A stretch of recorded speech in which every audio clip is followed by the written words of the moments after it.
Voice of Sreemangal, মাটি ও মানুষের কথা বলে। বেলা ৮টার চিত্র, অথচ দেখে মনে হবে ভোর হলো মাত্র। মাঘের শীত যেন জেঁকে বসেছে শ্রীমঙ্গল শহর সহ আশপাশের এলাকাগুলোতে। প্রচণ্ড শৈত্যপ্রবাহ থাকার ফলে কুয়াশা যেন বৃষ্টি নিয়ে ঝরে পড়ছে। ফলে চরম পর্যায়ের ভোগান্তিতে পড়েছেন অত্র এলাকার লোকজন। বিশেষ করে খেটে খাওয়া মানুষ, চা বাগানের মানুষগুলো চরম বিপাকে পড়েছেন।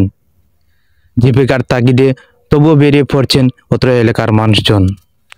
প্রচণ্ড কুয়াশার কারণে সূর্য দেখা মিলছে না এখনো, ফলে রাস্তাঘাটে দুর্ঘটনার সম্ভাবনা রয়েছে বেশি।